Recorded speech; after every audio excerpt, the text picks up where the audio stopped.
Hey everybody, so we've been talking about contradictions in the Bible and some of the shady and dishonest ways that skeptics can read the text. Be sure to check out the playlist to get up to speed.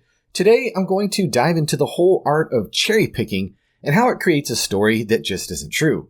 Sadly, in biblical scholarship, we see cherry picking happening way too often. Cherry picking is when you only highlight the parts of a story that back up your particular point and ignore everything else. It's sneaky because it gives a twisted view at the truth, making things seem like they support your argument when they really don't. You can take bits and pieces from any story, emphasize the ones that fit your particular narrative, and suddenly it looks like the story says something completely different. So for example, New Testament scholar Bart Ehrman argues that the Gospels get progressively anti-Jewish and pro-Roman as we move from Mark to John. On page 44 of Jesus Interrupted, he says, in John's Gospel, Pilate declares Jesus innocent 3 times. But in Mark, Pilate never does this. Why does John stress this? Scholars note John is the most anti-Jewish Gospel. Just see John 8, where Jesus calls Jews children of the devil. If the Romans aren't to blame for Jesus' death, who is?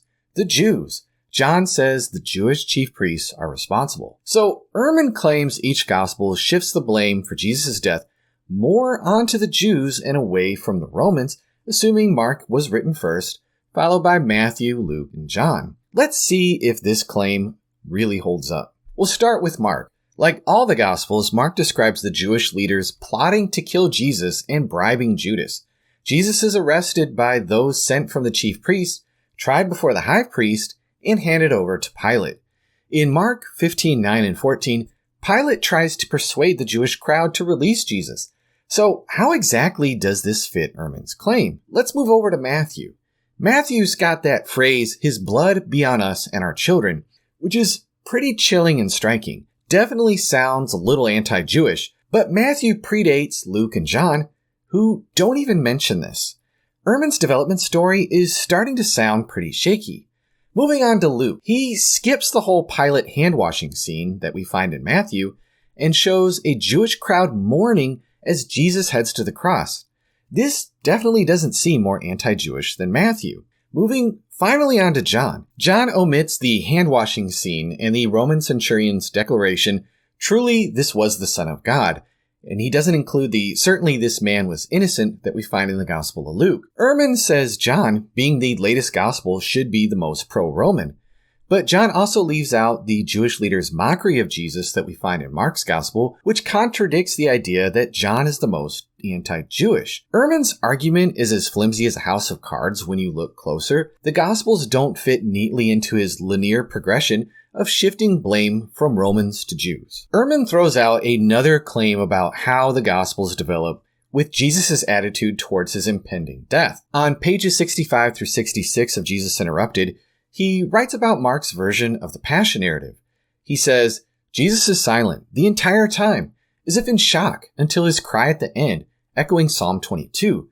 Mark is trying to say something by this portrayal.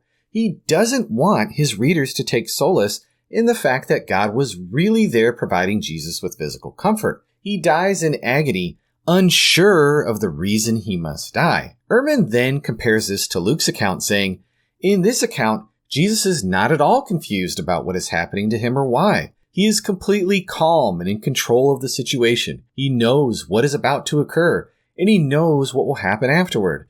This is a far cry from the Jesus of Mark who felt forsaken to the end. But is this really what Mark is doing? Let's check out some of Mark's other texts where Jesus talks about his impending death. In Mark 8:31 we read, and he began to teach them that the Son of Man must suffer many things, and be rejected by the elders and the chief priests and the scribes and be killed, and after 3 days rise again. Mark 9:31, for he was teaching his disciples, saying to them, the Son of Man is going to be delivered into the hands of men, and they will kill him, and when he is killed, after 3 days he will rise. Mark 10:32 through 34 says, and taking the 12 again, he began to tell them what was about to happen to him, saying, see, we are going up to Jerusalem, and the Son of Man will be delivered over to the chief priests and the scribes, and they will condemn him to death and deliver him over to the Gentiles. And they will mock him and spit on him and flog him and kill him. And after 3 days he will rise. Mark 10:45, for the Son of Man came not to be served, but to serve and to give his life as a ransom for many. In Mark, just like all the synoptics, Jesus answers the high priest's question, "Are you the Messiah?" with a bold and clear, "I am, and you will see the Son of Man seated at the right hand of power and coming on the clouds of heaven." Here, Jesus sounds pretty cool and in control if you ask me.